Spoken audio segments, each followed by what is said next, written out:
And hello everybody, welcome back to the channel guys, hope you're all well. Before we do get into today's video, as always, please do smash that like button and subscribe to the channel for daily Liverpool content. Guys, we're through to the last 16 of the Europa League after we beat Lask 4-0 in matchday 5. Yes, we've got a free hit, of course.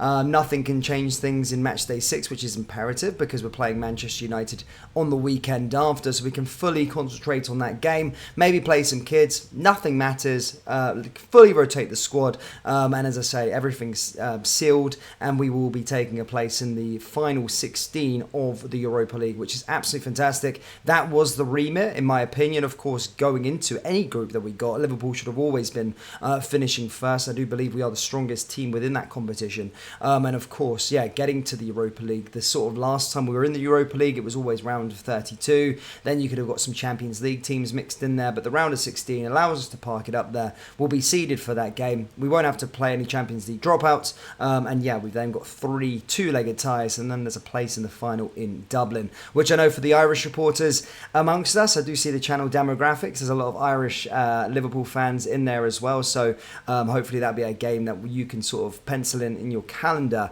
to play in Dublin, which was really, really exciting. But look, of course, there's so much more football to be played than then. Of course, we've got a bit of a game to dissect. Not so much go to dive deep in. I've got a video for later on with regards to that. But of course, 4-0. Cody Gakpo, the star of the shows, 2 goals. Salah, of course, getting his goal, and Diaz also scoring as well. So yeah, pretty comfortable game for us. Kelleher obviously standing in for Alisson. It was probably expected for Kelleher to stand in, but Alisson now injured for the next 3 or 4 weeks. I think Jurgen Klopp confirmed.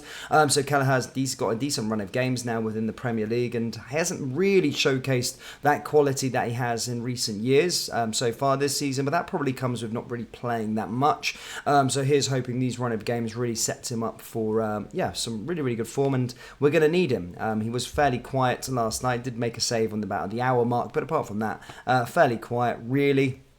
Didn't have to do much, but yeah, buzzing with that victory. And as I said, the Europa League is now parked up for me personally. Yes, there's one more game, but we don't have to really worry about it till then. But the next game for us, of course, is against Fulham at Anfield. Another imperative game that we win, another must-win game. We are at that sort of period of matches now where we got to win. We just got to keep on winning. And as I said, I think a pundit recently did say, I think it was Gary Neville recently said, this period of games sort of separates the sort of pretenders to the actual serious title challengers, this festive period, getting through December where you're playing sort of almost feels like 3 games a week. I know it's 2 games a week, but they just come so quick.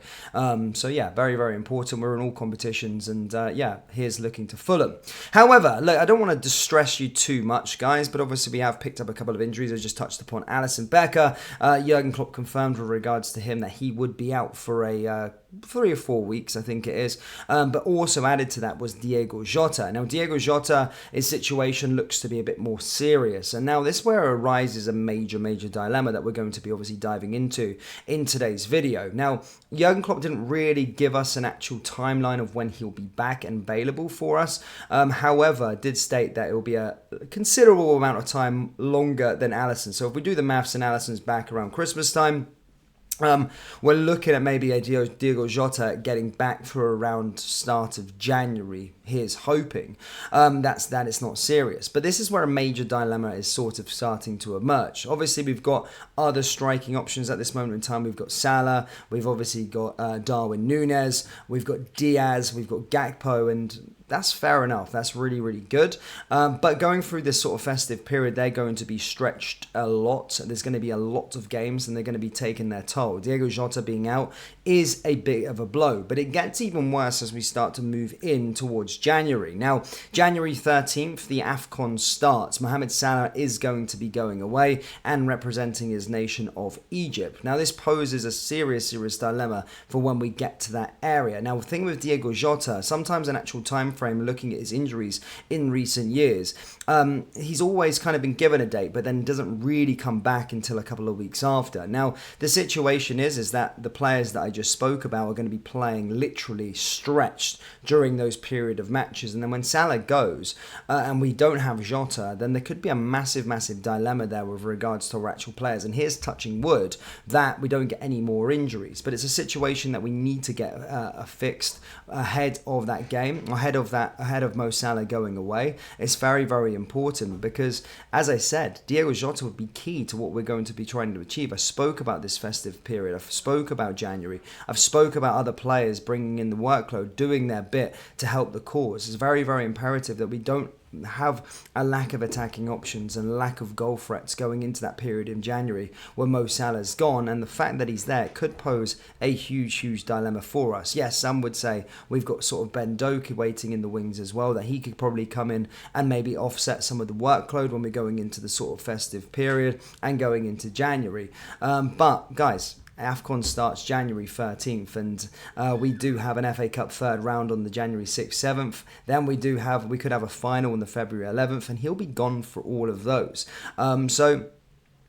Jota being out, this could pose a massive problem for us going forward, and as he's hoping that it's not too serious and he is going to be back by January, but reports are stating that it could pose us a huge dilemma going into that sort of January era when, of course, he goes away. Our current options are Cody Gakpo, Darwin Núñez and Luis Diaz, but as I said, Harvey Elliott could maybe play a bit there, Ben Doak could be there, but that's his hoping.